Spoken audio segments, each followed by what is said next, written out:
We acknowledge that we are on the traditional lands of the Kulin Nation. We pay our respects to elders, past, present and emerging, and acknowledge the Aboriginal and Torres Strait Islander people's spirit, imagination and rich history of storytelling and humour that is an inspiration for all Australians. Hello, welcome to another episode of The Bearer of Weird News. As always, I am your host and the suppository of all wisdom, Matt Harvey. Thanks for tuning in to another episode of The Bearer of Weird News. This podcast is made possible by a generous grant from the hottest April that we've had in a decade.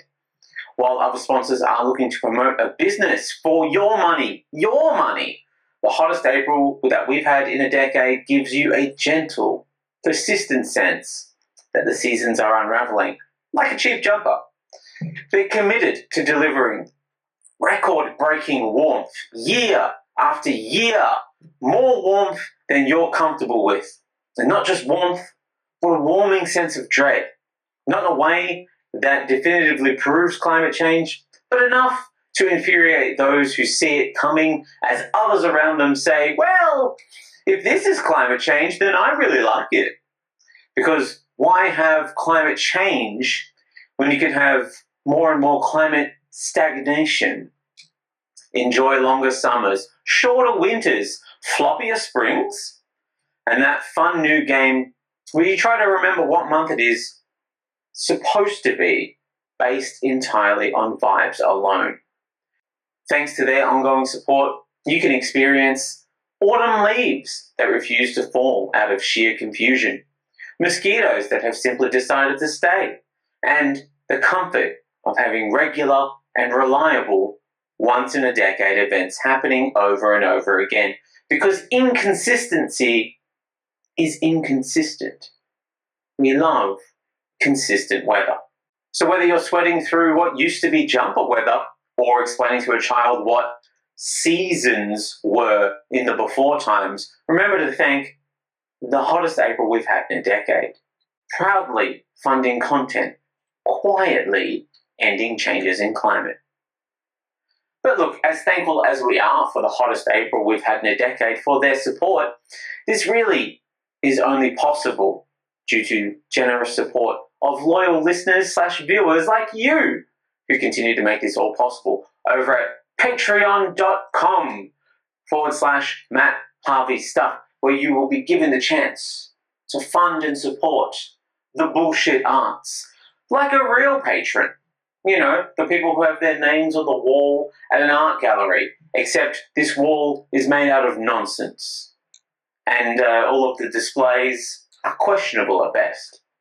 And of course, realistically, none of this would be possible nor necessary without my ongoing live shows. So first off, I'd just like to thank,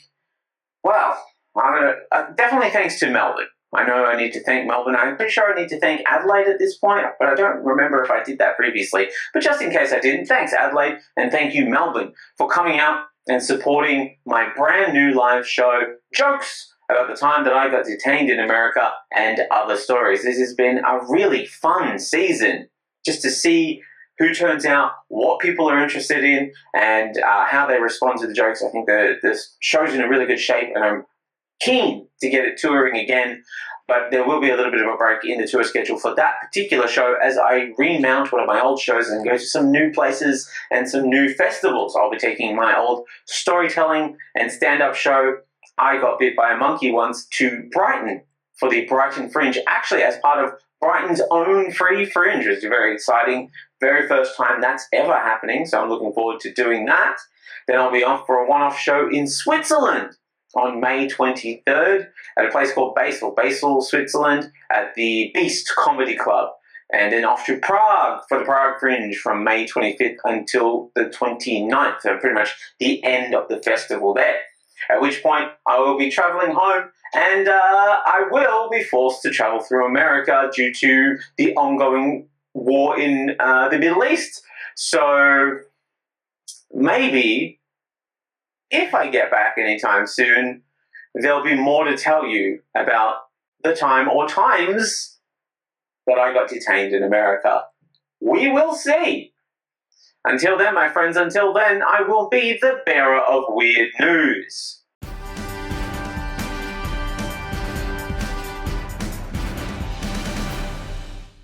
Now, let's get into the headlines. Jacinta Allen has declared public transport in Victoria will continue to be free until the end of May, and then half price until the end of 2026, as the state government expands its cost of living policy while fuel prices stay high. Begging the question, ticket inspectors, what are they doing for the second month in a row of basically having no work? Surely these people earning roughly $80,000 a year, they won't be doing nothing for another month. We don't like that kind of behaviour in this country. We call that bludging.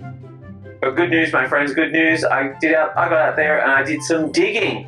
And I found out ticket inspectors will be redeployed answering Centrelink phones during the time of free public transport so that they can continue using the basic skills that they've developed, hassling students and the elderly and the poor. We wouldn't want all these hard-earned skills to go to waste. A manager for the bakery chain Olds in UK was in court for stealing in an attempt to pay back a drug debt.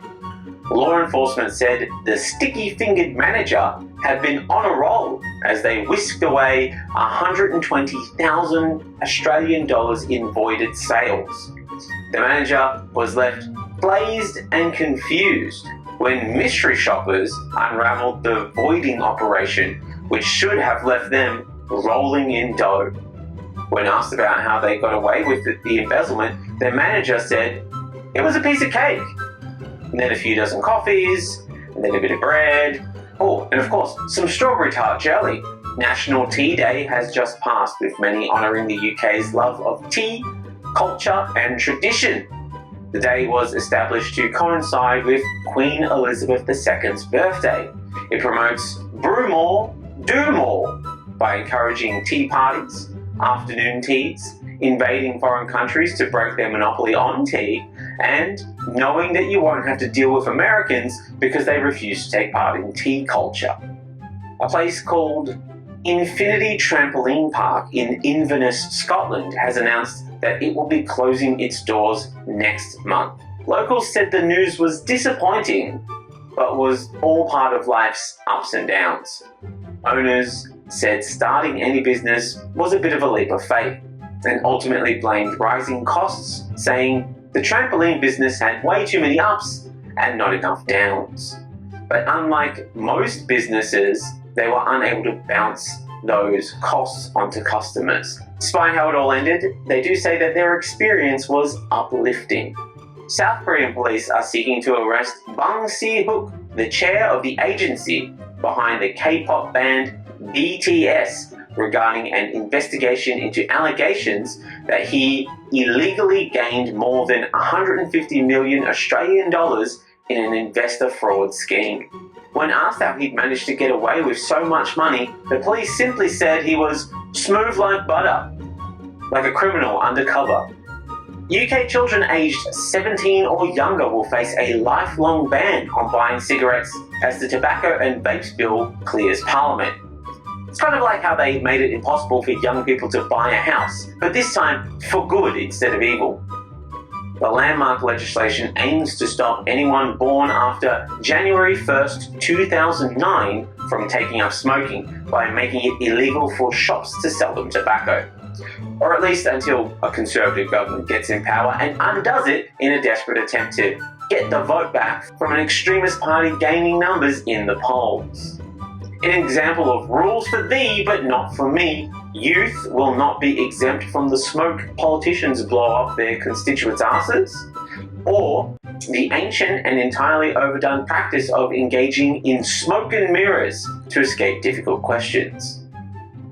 Seems the only people likely to be entirely disadvantaged by this smoke ban are Gen Z ninjas looking to escape an assassination attempt using a smoke bomb. The White House has unveiled plans for a gold-accented giant arch dubbed the Arc de Trump that Donald Trump wants built in the nation's capital. If approved, the 250-foot monument would be taller than the US Capitol building and the Lincoln Memorial, and feature a golden Lady Liberty-like torch and crown atop two giant golden arches. Finally, a monument that truly represents American values, size, ego, and the ability to upgrade your large fries for only 50 cents. So good news, America, you're finally getting a national landmark that you can order a drive-thru from. On Truth Social, Trump said he's loving it, and it'll be a wonderful addition to the Washington, D.C. area for all Americans to enjoy for many decades to come, or at least until the ice cream machine breaks. Research suggests Australia's under-16 ban on social media isn't working. What? No! A generation of children raised on YouTube before they could speak have outsmarted politicians in an online space? How could this possibly be? More than 1,000 children aged between 12 and 15 who were surveyed were still using the same accounts that they had before the ban was introduced, but only if they were willing to do some pretty extreme behaviour in order to hold on to it, like pointing their camera at video game characters, pulling silly facial expressions, wearing an easy-to-buy $22 old man mask, or even a Guy Fawkes mask, or any other cheap party costume like a fancy mustache or a big fat nose and glasses. Now this seems to be a clear indication that the social media ban has been a conspiracy put together by lobbyists from the costume shop and big Groucho nose and glasses after decades of irrelevance. The survey suggests that it would be a high-stakes gamble for countries like the UK and other places to follow suit at this stage as the ban didn't seem to have a clear positive or negative impact on children's well-being. So that makes the ban a lot like bananas in pajamas, really. Sure, it's fun to talk about, but we can't really know either way if anybody's benefiting from this. Iron Maiden, Phil Collins and Oasis are among the British artists to be inducted into the Rock and Roll Hall of Fame this year. Liam Gallagher previously dismissed the Hall of Fame, declaring he wasn't interested in receiving an award from some geriatric in a cowboy hat. But after growing into a geriatric in a bucket hat, he engaged in a classic bit of Gallagher behaviour, telling his younger self to get fucked and calling him a stupid cunt who wasn't famous enough to be accepted by the Hall of Fame anyway, saying he's one of the biggest cocks in the universe. Classic Gallaghers. Will they ever learn to get along? Colombian officials have authorized a plan to cull dozens of hippos descended from animals brought into the country in the 1980s by Pablo Escobar after they displaced native species and threatened local villages. Of course the hippos have found Colombia a delightful place to live. What's not to like? No natural predators, a bite that can break a man in half, unlimited access to the former estate of Pablo Escobar, and all of the grass and crops that they can eat. Sounds like a treat. The Environment Minister, Irene Villez, said the decision was reached because other methods to control their population had been expensive and unsuccessful, including neutering some of the animals or moving them to zoos. The hippos have become a tourist attraction, with local residents offering hippo spotting tours and selling hippo-themed souvenirs. But look, if the locals are worried about losing tourist money, they can still make money from a destructive force that has had a devastating impact on the local ecosystem. They can simply switch to selling CIA-themed tours and bobbleheads. Former Doctor Who star Ncuti Gatwa is set to receive an honorary doctorate from the University of Glasgow. So that story again, the actor who played the Doctor will become a doctor of acting. He's gone from Doctor Who to Doctor Wherefore Art Thou, Romeo? Detectives are searching for a white van after containers of cooking oil were stolen in an early morning raid in the Scottish town of Moray. But you know what they say? When the cops try to find a van from a crime, that's in Moray. When the black market thrives on canola supplies, that's in Moray. When a van gets away with your deep fry supply, that's in Moray. When the loot's not gold bars, but a vat full of lard, that's in Moray. That's in Moray. Apparently, Mark Zuckerberg has an AI version of himself in order to converse with staff. The AI clone is being trained on his mannerisms and tone, as well as his public statements and thoughts on company strategy. Staff say they first started to catch on when suddenly the tech CEO started seeming a lot more human and relatable. Trump said it's not possible for the federal government to fund Medicare, Medicaid, and childcare costs, which is hard for those who are hoping for basic necessities that most countries provide, like compassion, medical aid, and not being left to die in the street. His argument is that it should be up to the states to take care of those programs while the federal government focuses on military spending. Given the US is in a perpetual state of not war, maybe it is best that he doesn't gather all of the children in one place. If he doesn't send them all off to war, then he might be tempted to bomb one of the schools just to prove a point about why he should have won the Peace Prize or some shit. His exact words were, "How can you expect me to have the largest army in the world if you provide people with their basic needs? Nobody's going to want to sign up then." A 20-year-old woman has been convicted of a graffiti charge for sticking googly eyes on a sculpture in Mount Gambier. Amelia Vanderhorst pleaded guilty to the charge, saying she had been under the influence of MDMA and 3 litres of vodka. In Amelia's defence, 3 litres of vodka and MDMA is actually the rider for every Australian band after Cold Chisel came into existence. They even wrote an unreleased song about it. Cheap vodka and 3 days of rubbing up against your friend's skin because it just feels so nice. Obviously, it wasn't released because even in the 80s, songs about rubbing up against people were very unacceptable. Amelia was ordered to pay $2,000 as compensation and to complete 60 hours of community service. You can read all about it in the latest issue of That's a Bit Harsh, Cunt magazine. This month's issue focuses on larrikinism. How many litres of vodka does it take to change it from an Australian value to an excuse to act like a bit of a shithead? Proposed new laws will allow police to move on people for causing anxiety without actually having committed a crime. The proposed Queensland law, of course, Queensland, would give police powers to move on troublemakers from designated public spaces. No word yet on how we will use these laws to move on PSOs, landlords, and charity muggers, but I'm sure Queensland's government will figure out those answers eventually. The bear on the coat of arms of Swiss region Canton Bern will continue to display its red penis. The cantonal government has ruled. The bear wang is a tradition that goes back at least 600 years and has been represented in this way since the 15th century, making it the only flag in the world that triples as a flag, an unexpected dick pic, and the unofficial flag of the manosphere, making it both an old-fashioned and a modern-day phenomenon at the same time. A true cultural marvel. In a move away from Japan's self-imposed post-World War II pacifist policy, Japan's Prime Minister overhauled its defense export rule, allowing the international sale of Japanese-made arms. These will include warships, combat drones, missiles, Gundam suits, Godzilla eggs, and those big anime swords that the Japanese like so much.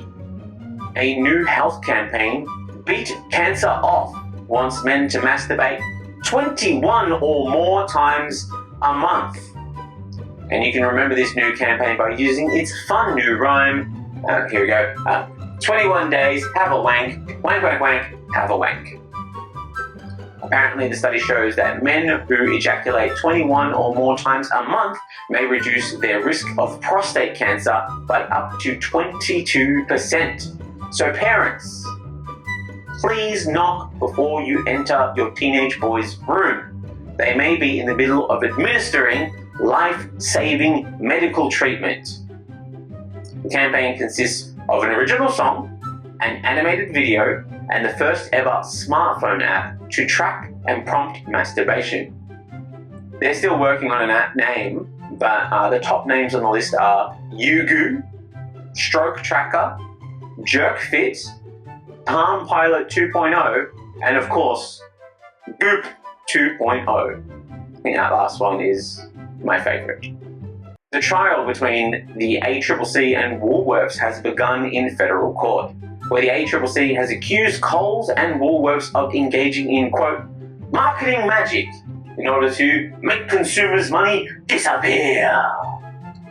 As a result of the court case, thousands of Australian shoppers could receive up to $1,300 in compensation if Woolworths is found guilty of misleading pricing tactics, or, as it is known in modern economic terms, barely enough compensation to cover half a week's worth of groceries. The Albanese government has declared it will be making major cuts and changes to the NDIS in the upcoming budget after Health Minister Mark Butler said it was costing too much and growing too fast. The government said disability support isn't natural gas, therefore we can't just give it away for free. Come on, guys.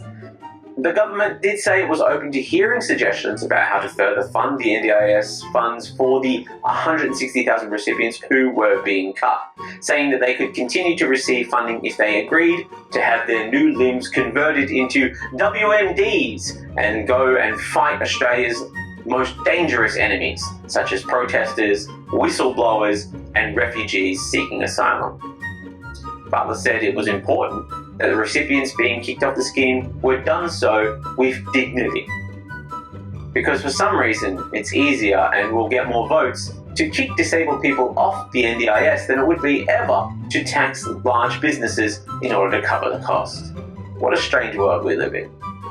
Dozens of clowns marched through the streets of Bolivia's capital to protest against a government decree that limits extracurricular activities in schools, threatening their livelihoods.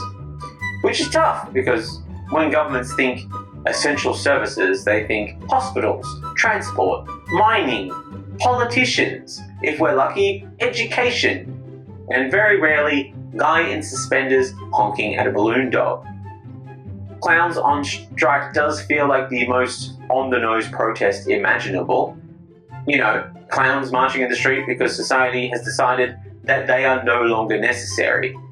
It's less a rally and more of some sort of live action metaphor. And somewhere in La Paz, a man goes to the doctor and says, "Doctor, I feel terrible. My industry's collapsing. The government cut extracurricular activities. The world lost its sense of joy." And the doctor says, "Treatment is simple. There are dozens of clowns marching through the street right now. Among them is the great clown Pagliacci. He will cheer you up." The man says, "But doctor, I want to finish this punchline, but I am Pagliacci, and all of the clowns are on strike, so I cannot tell any jokes." And finally, another assassination attempt was made against US President Donald Trump. A man attempted to enter the White House Correspondents' Dinner and open the Strait of Hormuz, if you follow my meaning. The world watched in horror as the attempt was thwarted by the Secret Service, and left us all wondering, why the fuck does America even have all those guns if it can't even shoot one despot president? You know? Whatever happened to Sic Semper Tyrannis? Trump wants his head on a coin, no? This is definitely the fastest way that I know of to get it there. So hurry up, champ. We're all waiting.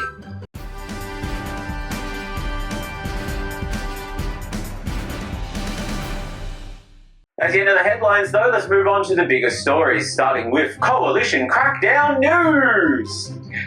2026 is a big year for elections. South Australia had the first of the elections of the year, which proved that one nation's particular brand of stupid chaos statements, specifically crafted not to help everyday Australians, but rather to help Pauline Hanson from ever having to do another regular job ever again, which in this day of job instabilities is kind of admirable. I mean, you need an employee who is able to adapt to the needs of the modern market, right? So even if those needs are like absolutely batshit crazy, you have to give her points for being this sort of flubber-like entity who has the ability to always be flexible enough to fit into any mold so that she can always be the most racist person in the room. And that really scared the coalition. It gave them a good shake-up. So much so that they went and changed leaders of both parties, like they were redecorating for some kind of racist Christmas where your uncle is even more insufferable. Desperate to impress new opposition leader Angus Taylor has attempted to prove himself by showing the world that he isn't soft like Susan Ley or openly abhorrent like Peter Dutton. This isn't your granddaddy's coalition. Those voters, they all went to One Nation, so couldn't be. In an attempt to assert his new leadership style, Angus said he wants law enforcement to identify, track down, and deport those illegally staying in Australia, promising a coalition government would crack down on visa overstayers, deploying an ICE-style immigration task force, claiming there were 65,000 such non-citizens and that standards in Australia's immigration system had been eroded. You might think that I am being hyperbolic referring to it as an ICE-style crackdown, but to be honest with you, even Sky News is calling it ICE-style crackdowns. They even made it the main headline of this story because they think that it's a good thing. Such strange ideas that they have over at Sky News. Or at the very least, they know that it's going to get a decent collection of either angry clicks from both racists, happy thinking that something's being done, or from progressives sharing it on social media with a worrying amount of exclamation points in the post. The policy's plan is to take the pre-existing Australian Values Statement document, which is already signed by visa applicants, confirming that they will respect Australian society's core principles, including democracy, the rule of law, freedom of speech or religion, equality of opportunity, and that most nebulous ideas are fair go. So what are we even talking about here? They already have made a commitment. There is no need to enshrine this shit in the Migration Act and then make it the basis for deportation. That seems a little bit unhinged. His plan is reining in immigration on the basis of, quote, Australian values, end quote, and empowering law enforcement to chase up those abusing Australia's visa system. Really? We're doing this again. The whole Australian values shtick. This has never worked. Why would you do this again? Well, wait, hang on, sorry. It did work once. One time for like 9 years. But it was a different time when John Howard did it, you know? Like, the world was a very different place. Patriotism was not quite enough to send us into a not-war war for 20 years, you know? We had to scare up some boogeymen, right? And John Howard wasn't even good at the whole Australian values thing. He pontificated in his best nationalistic jingo that the 4 principles on which we have and will base our government are self-reliance, a fair go, pulling together, and having a go. Principles that he couldn't even stick to, even though he made them up. He should have made one of the values, fuck off, we're full. He's so committed to that idea. He lives it every day. Even now, he's committed to the idea. Listen to this old man just relentlessly pontificate about this stupid idea. John, I agree with you. I mean, you will know that I was never in politics. I was never comfortable with the concept, the doctrine of multiculturalism. If I was going to make up some bullshit principles and try to force people to live by them, I'd at least make them stuff that was easy for me, myself, to stick to. Stuff like, alright, let's see, a healthy disrespect for authority, especially John Howard, right? That one I think we can all stick to, no matter what side of the aisle you consider yourself on. Unless, it's someone in a high-vis vest, they can still enter any place without question. You will not be able to change our mindset on that, no problem. The principle of no worries. We don't need to worry about anything. Be it climate change or the loss of funding for science and the arts, doesn't matter. Hakuna Matata, baby! No worries. It means no worries, you see. Free up public transport. Standing clear from the doors on public transport so that people can get off before you get on. And of course, that most Australian of values, she'll be right. The national strategy for every problem, every crisis, and slow-moving catastrophe, she'll be right.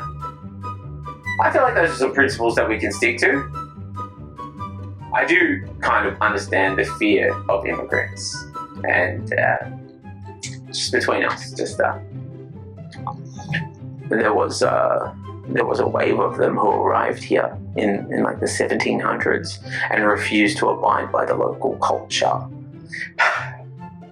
If only the indigenous people had a ICE-like task force to put these illegal immigrants into detention on an island somewhere, maybe like Rottnest Island, where then we wouldn't have to worry about the coalition floating a plan that many have compared to Donald Trump's ICE task force.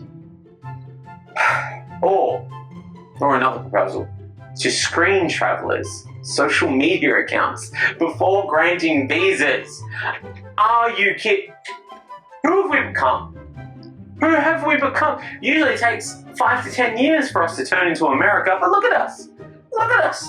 We're smashing it through this time. This is like a speed run, Presumably looking not for signs of anti-Australian sentiment, because let's face it, nobody who lives anywhere, not even in Australia, possibly a couple of people in New Zealand, even know who our politicians are. So that's not something that you could look for on social media, but rather, I guess, to look for signs of Australian values, to show that they are exemplementing those nebulous values that we want so much. So have you posted a tweet admonishing America for not putting gun laws into place moments after a mass shooting has happened? Have you done that? Then come on in. You just exhibited Australian values. Did you call someone a cunt unexpectedly, but in a friendly manner? Congratulations! You've exhibited Australian values, cunt! Come on in!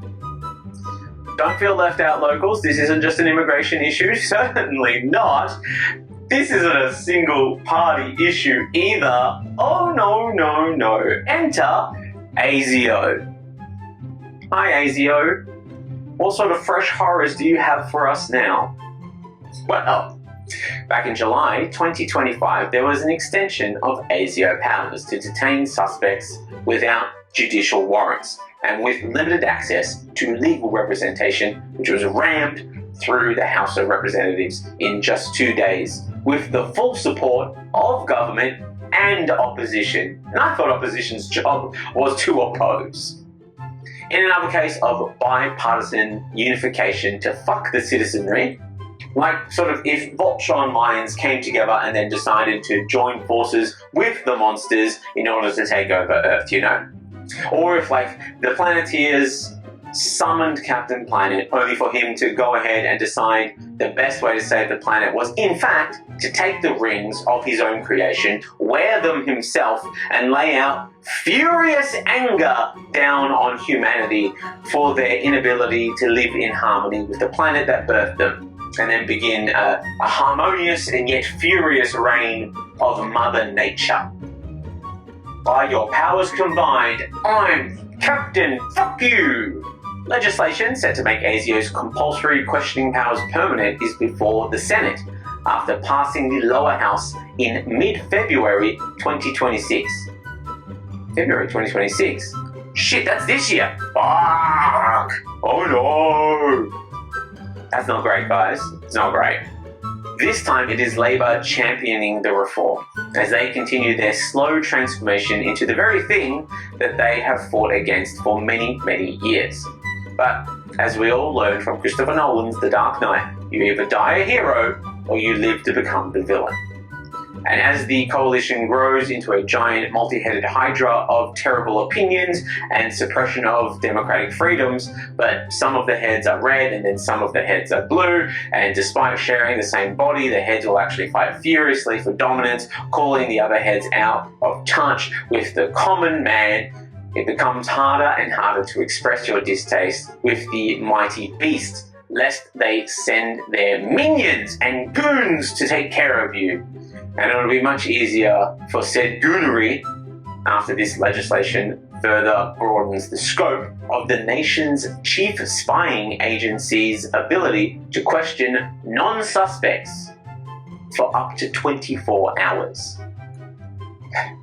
The Australian Security Intelligence Agency Amendment Bill No. 2, 2025 seeks to make permanent a set of laws so controversial that they've been subject to a sunset clause ever since they were first introduced, and despite that, have been debated and renewed every 3 to 5 years. So presumably, members of Parliament are just looking to make their job more efficient by skipping over the need to vote for the legislation again and again and again. Maybe? Is that the reasoning that we're putting forward for all of this? This does paint a clear picture of where the future of the country is going, as the legislation faced significant resistance from the then Labor opposition. But that's typical opposition behaviour. Loud, blustering anger when you aren't in a position to do anything, and then as soon as you get into power, do everything in your power to uphold the status quo, where the party you formerly fought against now tells you that you're going too far or not too far enough. And every decade or so, you change roles just to keep the illusion of democracy alive. It's a fun game. It's real fun. Super fun. They also committed to this much faster than in the past, when there was at least 2 days of debate before the current amendment was passed, and the original ASIO Act amendment was debated for 15 months. So you can't say that the government isn't getting more efficient in very specific areas, which will help when future budget cuts come up, because you'll notice some things like NDIS funding, Centrelink, and Medicare changes, be they positive or negative, are debated furiously and at length, wasting hours and hours of taxpayer money for effectively no change. However, automatic renewal of invasive powers with no debate about how it will impact regular people, that is good value for money, baby! You'll probably want to know what these new powers will look like, and that's fair. Often like Jaws, the original Predator, and the original Alien, we don't get to see the form that our oppressor takes until it's too late. But when it gets literally shoved in your face again and again, like Jaws 3D, Alien Resurrection, Alien vs. Predator, Alien vs. Predator Requiem, and the often overlooked Alien vs. Predator vs. Jaws vs. Batman vs. Teenage Mutant Ninja Turtles, Smash Time Super Fight. Warrants to detain and interrogate need only have the approval of the Attorney General, who almost always acts on the advice of the security establishment, so that shouldn't be hard to obtain for them. And unlike police detention for suspected crimes, where suspects or persons of interest or any random person grabbed off the street can refuse to answer questions, those apprehended by ASIO are afforded no such rights. If someone detained by ASIO refuses to speak, that becomes a crime for which they could face a summary judgment and up to 5 years imprisonment. 5 years in prison for refusing to speak to ASIO. That's fucked. I believe refusing to answer the questions of a gang who just grabbed you off the street is your civil duty. Would I give you that advice in court?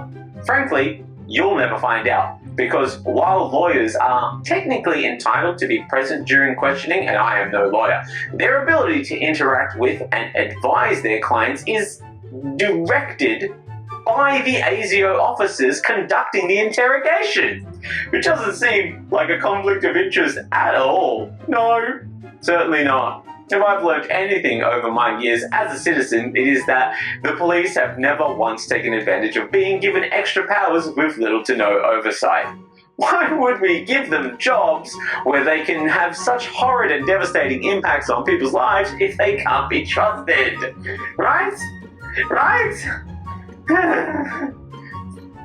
So, definitely no need to worry your weary little head that if ASIO decides the lawyer present at an interrogation poses a security risk, that lawyer can be removed. Certainly not going to be an issue for you. And do not even think of worrying your button nose and your dimpled cheeks that save for requesting clarification of questions or seeking a break to consult with their clients during questioning. Lawyers are not allowed to intervene in the ASIO interrogation at all. In effect, prohibiting a lawyer from advising their clients of their rights or guiding them as to how they may answer questions. And like the floors of the Severance building, while lawyers are permitted to take notes whilst present during interrogations, they are required to surrender those notes to ASIO officers prior to leaving the building in which the interrogation has been conducted. Just take a second to process all that information, hey? Because that's pretty crazy. There's more though. There's more. In some circumstances, the Attorney General can even impose conditions on warrants that give detainees no right to legal representation during questioning. Feels increasingly horrible. I think I'm getting back pain just hearing about it. But as it is also a crime for an individual to disclose to a third party that they have been detained and questioned in the first place, I hope you didn't have kids or a loving spouse or a job that was expecting you to show up at some point, as you will not legally be able to tell them what happened to you. So you'll have to face ASIO alone, regardless of if your lawyer is present or not. And as the old saying goes, if a lawyer sits in an interrogation room and doesn't make a sound, can they still charge billable hours? I hope you enjoy your representation from Schrodinger and Cat, attorneys in theory. Really more witnesses than lawyers if you think about it. Because in this system, your legal representation exists sort of in a quantum state, both present and useless until observed. The moment they try to actually do anything, they collapse into a security risk and then they get removed from the room. So your defense is simultaneously there and not there, advising you and simultaneously not advising you, protecting your rights while quietly handing their notes over to the people questioning you. Which raises a real philosophical question. If your rights only exist when no one is looking at them, do they exist at all? So until someone opens the box, you're not a citizen or a suspect, but you are both guilty and guilty until observed, where then they can classify you as the correct kind of guilty. Though, don't get cheeky and don't plan on anyone actually ever knowing about it, as it will also be illegal for your attorney in theory to tell anyone that they definitely didn't witness you being questioned.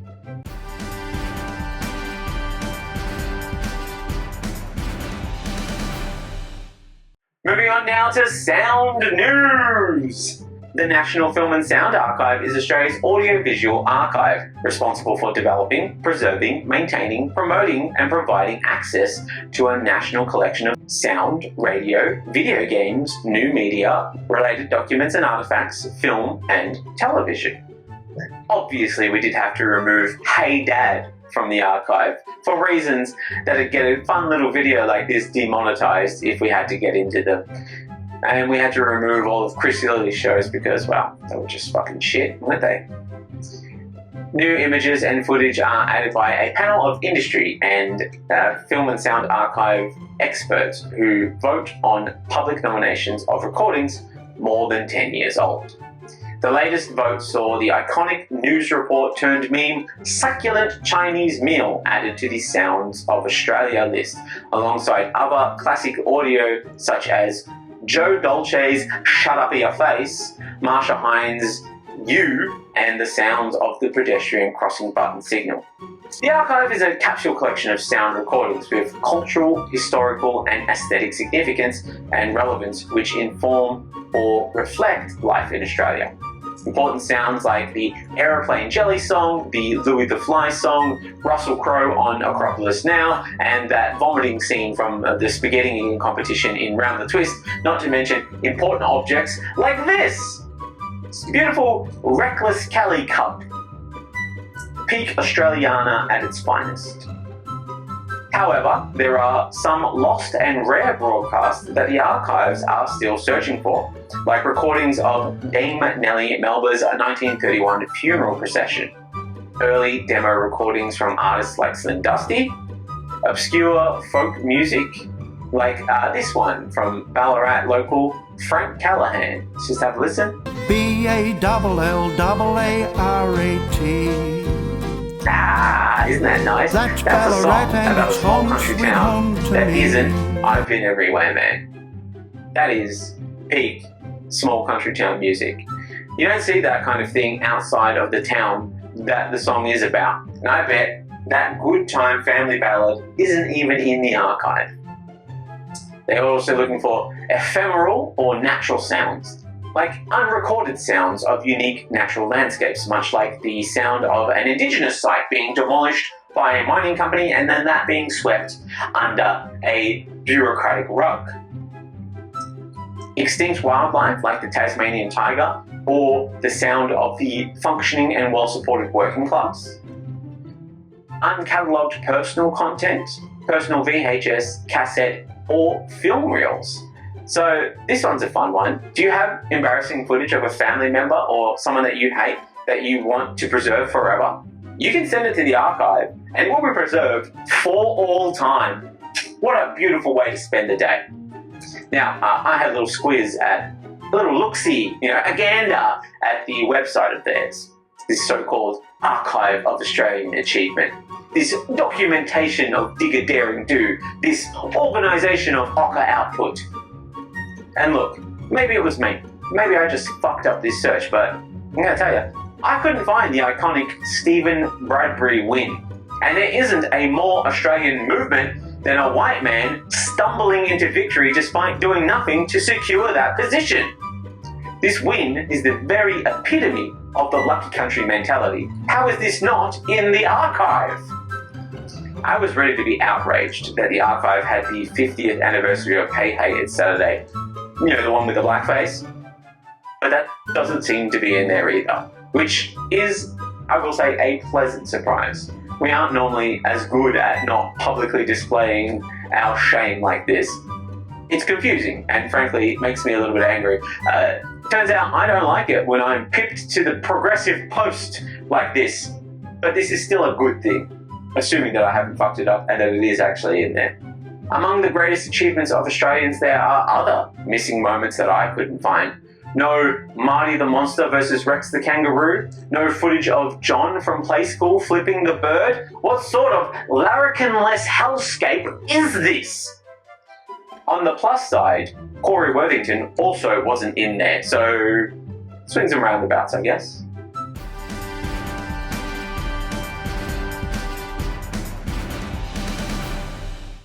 Moving on now to space news. While I was off doing the comedy festival, one of the best things on this planet has ever done for a long time happened, and here we are. Let's be honest, desperate for positive news these days. And I have a microphone and I'm going to use it, damn it. We went back to the moon, baby! Yeah! Double air horn! For the first time in 50 years, humans have gone out to the moon. Did they simply take a flyby to make sure that that DreamWorks kid in the moon isn't stockpiling weapons on the far side? And by DreamWorks kid, I do actually mean China. The Artemis 2 crew didn't actually land on the moon. Okay, so exciting as it was just a little flyby. Some would argue continuing a long-standing tradition from NASA of not actually going to the moon. But those people are mostly fools and bored with life. But the crew has the honour of travelling further than any human has in the history of mankind. Also known as being the humans who managed to get the furthest away from the Trump administration, a doubly enviable position right now. Leaving the planet, even for 10 days, does sound like a real treat. I would totally be up for that trip. But just how far away were they really? According to the New York Times, they were almost 728 million dogs, 22-inch dachshunds specifically, laid nose to tail. But that is just America desperately trying whatever it takes to avoid using the metric system, surely. Though I understand at the moment why they're desperately trying to avoid using the imperial measurement system like out loud, or just expressing imperial sentiments out loud in any way. Because it does make them sound like they're measuring up the world so that they can knock down parts of it to build their own ballroom. So right now, go nuts. Use any type of measurement that you want that isn't an imperial system. We don't need any imperialism from the US right now. In order to help them avoid this embarrassing measurement system while not having to use imperial measurements, we here at the Bearer of Weird News have devised some more civilized measurements for the distance to the moon. So, starts real simple with about 10 Earths. And moving on to something a little more complicated, about 12.8 million blue whales. You know, we can all imagine a blue whale, very large creatures. Most of us haven't seen a blue whale though, so that does make it a little bit complicated to imagine. So something's a little simpler, something that we see every day. 77 billion ants. A good picture of what an ant is. Although there are different types of ants, like bull ants, some ants are bigger than other ants. So maybe that's not the most relatable depending on where you live.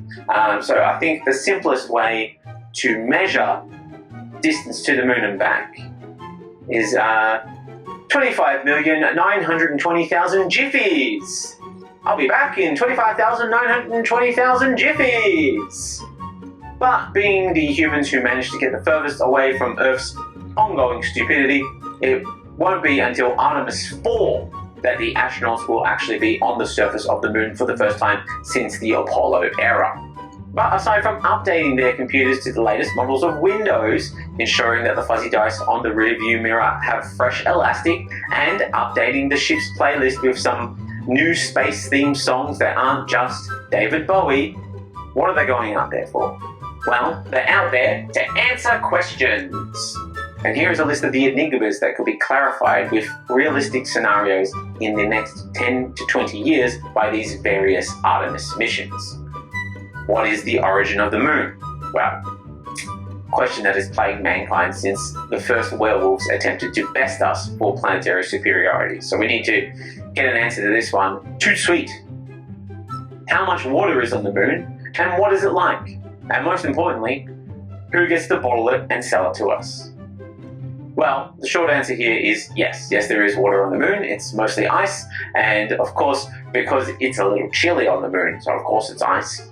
But the issue with bottling it really is that we do mostly send white people to the moon, and as we all know, white people aren't very good at drinking water in foreign areas, foreign countries. They get barley belly, Delhi belly, and any other series of rhyming bellies. Rhyming or alliterative bellies. And we are really risking them getting a bad case of moon belly if they try and drink some of this new local water, or if they use it as ice in their drinks or to wash a salad. Why is the dark side of the moon so different? Simple, it's dark. Next question. There are, of course, some harder and more unknowable things about the moon that we must answer in the next few missions, like does watching The Wizard of Oz sync with a flyby of the dark side of the moon? I assume yes, but only if you start the trip on the third row of the MGM line and take a heroic amount of drugs. Is the moon just Earth's emotional support rock? If the moon controls the tides, who controls the moon? should we be worried about them? And should the US do a preemptive strike?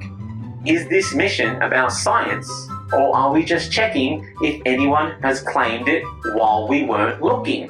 Which, given that the American flag has now actually faded since that first trip up to the moon, are we just waving a giant white surrender flag? Or will Japan go up there and paint a little red dot on the old flag and then claim the moon and the original moon landing site? And if we plant another flag, does that count as further exploration, or are we simply rebranding the ownership of the moon? These are all important questions, and they must be answered. How long before the moon is rezoned for luxury, low-gravity apartments that no one can afford? And on that note, once we get buildings up there, will the moon become the next ultimate offshore tax haven? We are desperately running out of tax havens due to climate change, and no matter how much billionaires fuck up the Earth, the moon will always be safe from climate change. The mysteries of the future aside, Artemis 2 has a great honour. No, not by being the first drive-by of the moon in 50 years, another honour, if you could believe it, a greater honour. See, Artemis 2 is the first time that NASA has sent a toilet around the moon. Yeah, let's get another air horn, baby! Houston, we have liftoff, if you know what I mean. And sure, the toilet did break immediately, which is, I don't know, some sort of metaphor for humanity, I guess. But this is just what happens when you try and get a fancy toilet and don't go with a Japanese model. So the astronauts couldn't empty the toilet. So what was the original plan? How do you empty a space toilet? Well, the toilet was designed to vent or spew liquid waste into space, which, first off, gross. And because I know you are wondering, solid waste from the Artemis 2 toilet was actually sucked into bags and then sealed and stored in odor-controlled airtight containers under the floor. Oh, grow up. Where else was it supposed to go? These containers are kept on board and brought back to Earth for disposal rather than being dumped in space. Yeah? See? We are considerate. Elegant, dignified. It's only piss that we're recklessly throwing all over the universe, not poop.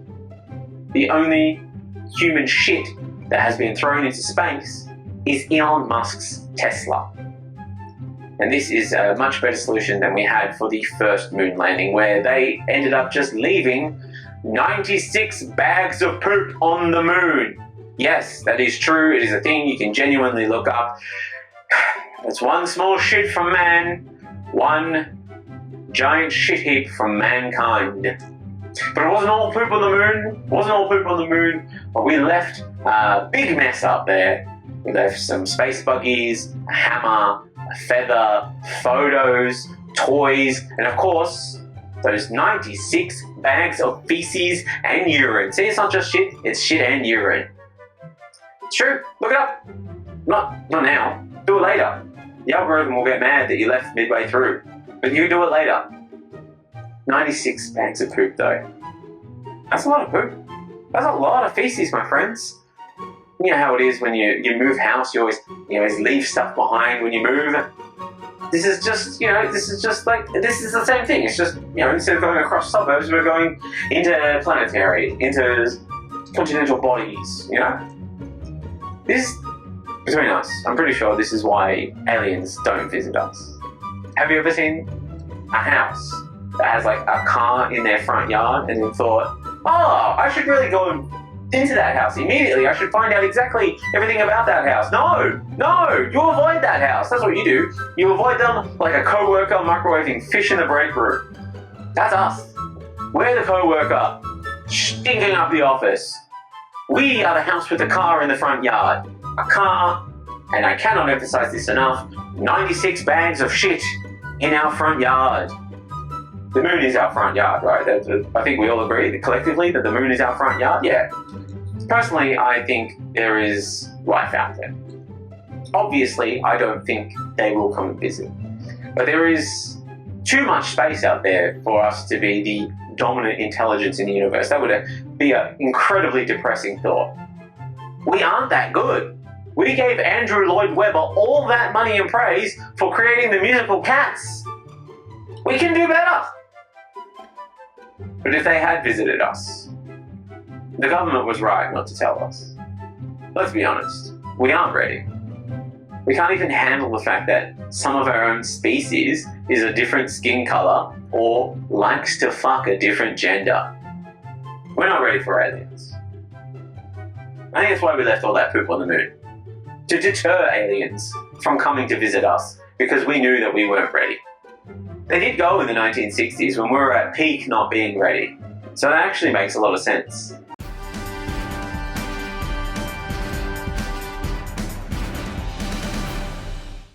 And that's the end of the episode. Thank you so much for listening to the main episode. I hope you've enjoyed it. And I just apologise for the break. I'll do my best to do like shorter episodes when I'm on the road, but logistically it is quite complicated sometimes to do these things. But I promise I'll try and get back into a regular routine. Do check out the old bonus episode on Patreon. You do have a bonus episode this episode, bonus story this episode. So if you want more of this, head over to Patreon, patreon.com/Matt Harvey Stuff, and check out your bonus episode. This one's a fun one. It's all about the looming recession. And so hopefully that's to your taste. If you think you know somebody who would enjoy this, do share it with them. Do all the things that you need to do. Thumbs up, share in a space where you think someone will enjoy it. Tell a friend, tell two. But I'll see you next time. Thanks so much. Bye.